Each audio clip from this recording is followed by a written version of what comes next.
Hello everyone, welcome back. In this video, I will talk about what is abstraction and how can we implement this concept in Python.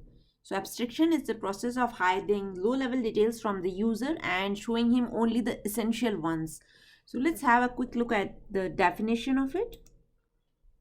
Okay, so abstraction works basically with the two main things, abstract method and the class. So abstract method is the one which is having only declaration and no implementation associated with it.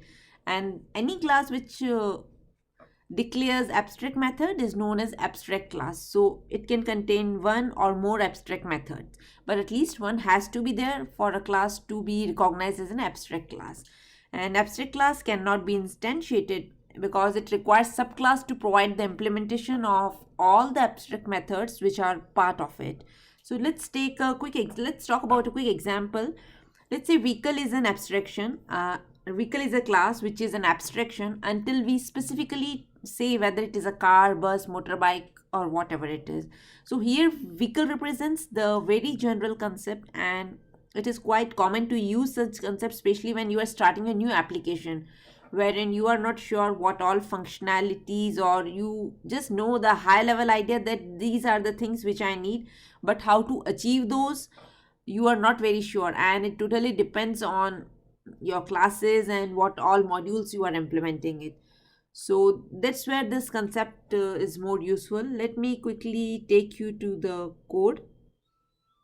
So I'm on my VS Code, and here I have created a class vehicle, and it is having a method get number of wheels. So it will just print 2 or whatever the number of wheels. So if I will execute this class, let me first create a object, and if I'm saying v dot get wheels, it will print 2 for me, and here you can see on the bottom terminal it is showing 2.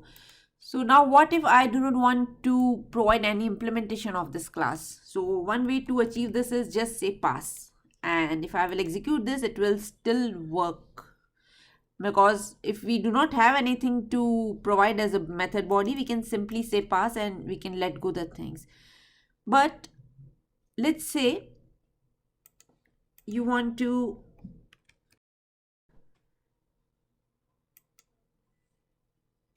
so in this scenario, what we can do is, rather than saying simply pass, because anyways we are not implementing such class, so what we can do is we can create this class as an abstract, because we are only sure that we need this method, but what is the implementation as of now we are not sure. So to make this class as an abstract, the very first thing which we need to do is we need to import abc.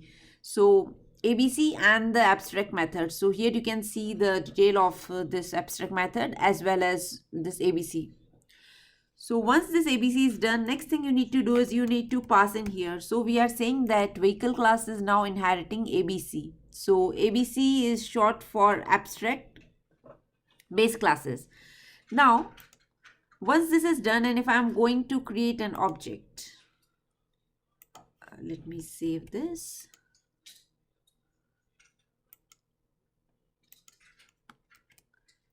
And if I'm running this, so at this point of time, we didn't get any error, because right now, whatever the method we are taking, it is having some implementation, like even if it's pass. So in order to make this particular method as an abstract, you need to use decorator and say abstract method. Now, if I will execute this application, you will see that type error appeared, and it says can't instantiate abstract class vehicle because it is having a abstract method named get number of wheels. So how can we use this class now? So one way to use this class is you need to come up with a new class, let's say car, which will inherit this vehicles class, and let's say pass as of now. Okay, now if I will go ahead and create an object of car, what do you think what will happen?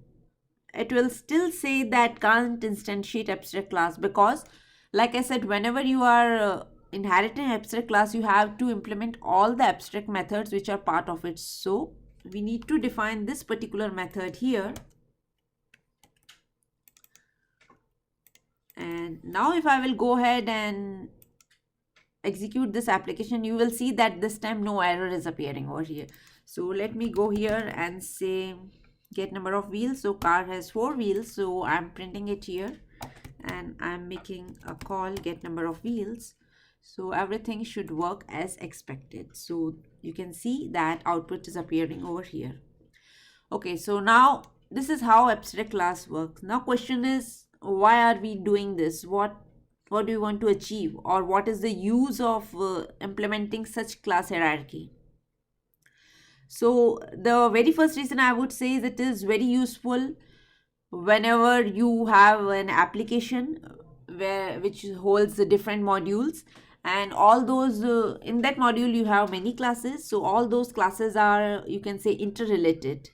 So there would be some functionalities which are common to all the classes, and there would be some functionalities which are very specific to those classes. So whenever you are having something very common to your to all your classes, in that case, rather than typing or rewriting or recreating the same method everywhere, what you can do is you can create such methods in your base class. So let me quickly go ahead and create one such method. So let's say is vehicle movable. Okay, so I'm creating this new method here and saying print true.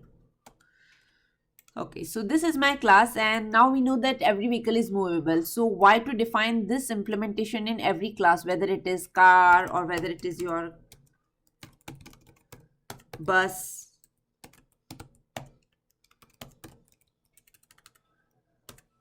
And let me copy it here.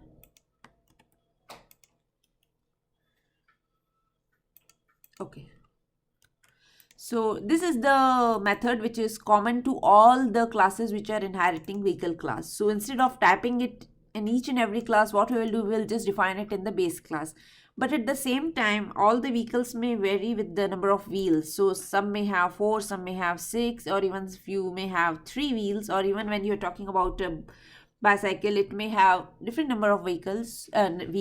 So in that case, we cannot implement this function here, and this function or this method is completely dependent on who is inheriting a vehicle class. So in that case, we can just keep the base or the common function in the base class, abstract class, with implementation, and rest all functions which are very specific to those classes will be implemented by those respective classes. So that's where we feel that we can use this abstract functions or abstract method, you can say, and the concept of abstract class. So hope you enjoyed today's video and keep watching.